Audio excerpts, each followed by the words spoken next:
시청자 여러분 안녕하십니까. 뉴스데스크 제주입니다. 6.13 지방선거가 37일 앞으로 다가오면서 점점 열기가 뜨거워지고 있는데요. 오늘은 무소속의 원희룡 도지사 예비후보가 선거사무소 개소식을 열고 본격적인 새몰이에 나섰습니다. 이소연 기자의 보도입니다. 4년 전 집권 여당 후보에서 이번에는 무소속으로 재선 도전에 나선 원희룡 예비후보. 바른미래당 탈당에 이어 예비후보로 등록한 지 2주일 만에 선거 캠프를 꾸리고 필승을 다짐했습니다. 원희룡 후보는 최근 더불어민주당 경선 과정에서 제기된 문대림 후보의 재산 문제 논란을 의식한 듯 자신은 청렴한 도지사가 되겠다고 목소리를 높였습니다. 도지사 자리 가지고 막 돈 벌어도 괜찮수가? 나 아는 사람들, 나 선거운동 도와준 사람들, 나랑 뒤에서 뒷거리한 사람들, 이런 사람들 돈 벌게 해도 좋습니까? 지난 4년 동안 제2공항 건설 확정과 대중교통체제 개편 등 뚜렷한 성과를 냈다며 앞으로 실천할 핵심 공약도 발표했습니다. JDC를 제주도로 이관하고 제주공항공사와 신사업에 투자할 도민기업을 설립하며 공공 분야의 정규직 청년 일자리를 만들고 어린이집 교사들의 처우도 개선하겠다고 약속했습니다. 당당하게 열심히 살아갈 수 있는 그런 제주도를 만들기 위해서 저의 열정과 저의 제주도에 대한 사랑을 모두 바치겠습니다, 여러분! 비날씨 속에서도 지지자들이 몰려 새를 과시한 가운데 현지 공무원들도 대거 참석해 눈길을 끌었습니다. 원 후보에 이어 다른 예비 후보들도 잇따라 선거사무소를 개소하면서 갈수록 선거 분위기는 고조될 것으로 보입니다. MBC 뉴스 이소연입니다.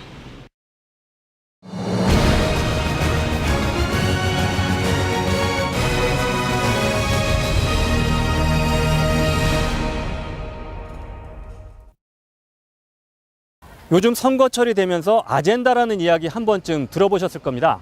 아젠다는 원래 회의에서 다룰 안건이나 의제들을 뜻하는 단어인데요. 선거에서는 국가나 지역사회가 함께 해결해야 될 현안, 과제들이 아젠다가 되겠죠. 그렇다면 이번 6.13 지방선거에서는 어떤 것들이 아젠다가 될 수 있을까요? 제주 지역 지방선거 10대 아젠다를 정리해봤습니다. 제주 MBC와 제주신보, 제주 CBS는 지방선거를 6개월 앞둔 지난해 12월 공동 선거보도 협약을 맺었습니다. 올바른 선거 문화를 정착시키기 위해 공동 여론조사와 정책 토론회를 진행하고 선거보도 자문단을 운영하는 내용입니다. 이에 따라 학계와 시민사회단체, 분야별 전문가 등 12명의 선거보도 자문단이 구성됐습니다. 자문위원과 기자들은 여러 차례 의견 수렴과 토론을 거쳐 지방선거 10대 아젠다를 선정했습니다.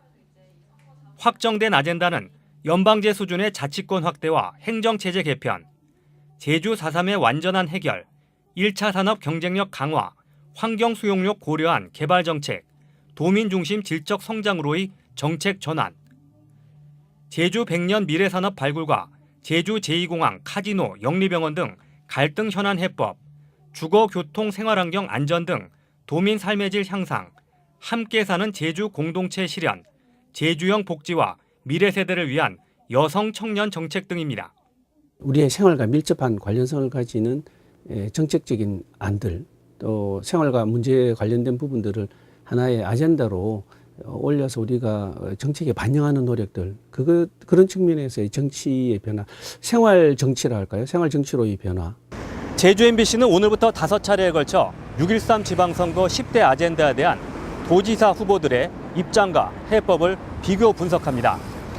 오늘은 첫 순서로 제주 제2공항과 영리병원, 카지노 등 갈등 현안 해법을 김천영 기자가 보도합니다. 논란 속에 입지 선정 제조사와 기본계획 수립이 동시에 추진 중인 제주 제2공항 건설 문제.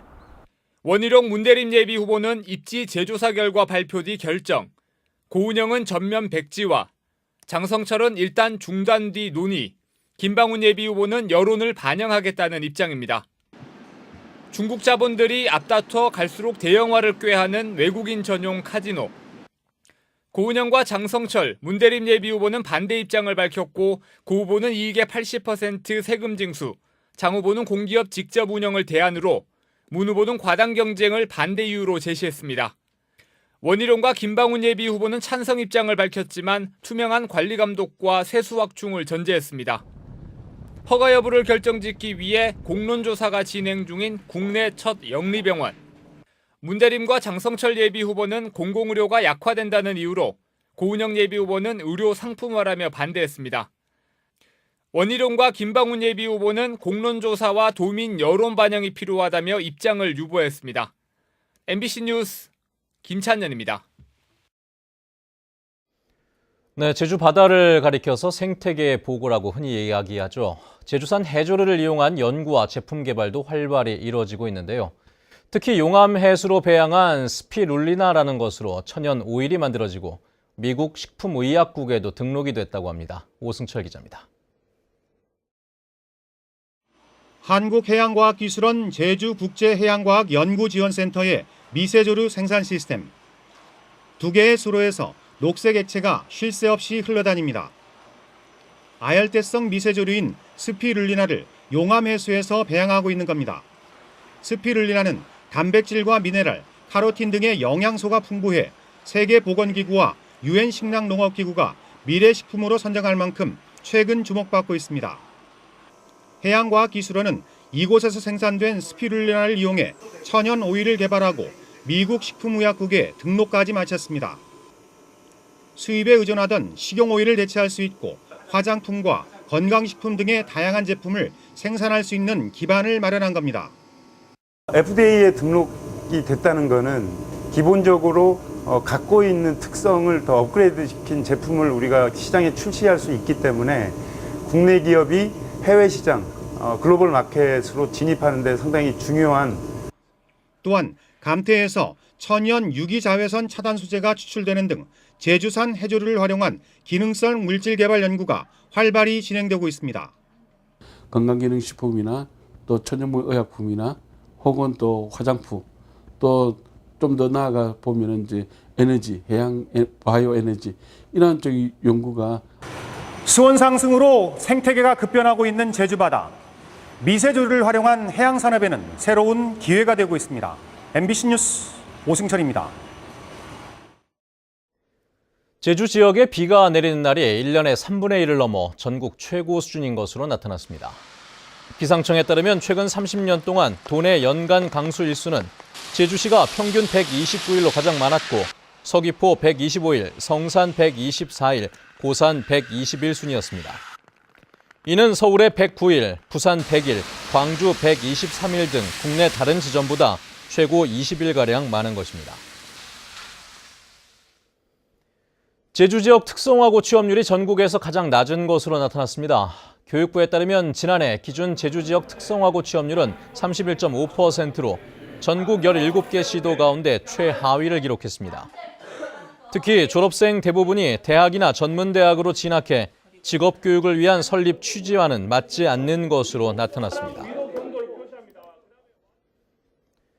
자연재해와 각종 사고에 대비해 도민과 체류 외국인을 대상으로 안전공제와 보험 가입이 추진됩니다.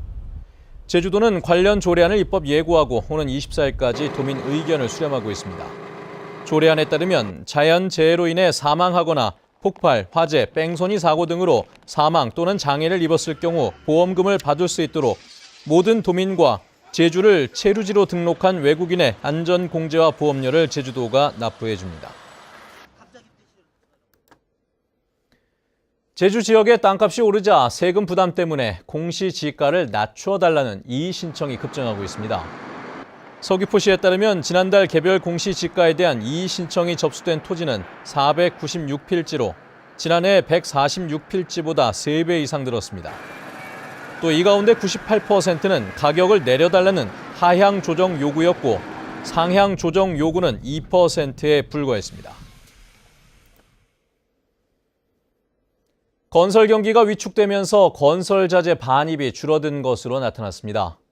제주도에 따르면 올해 1분기 제주도 내 항만으로 들어온 자갈은 지난해 같은 기간보다 47%나 줄었고 시멘트는 27%, 모래 25%, 철제는 5% 감소했습니다.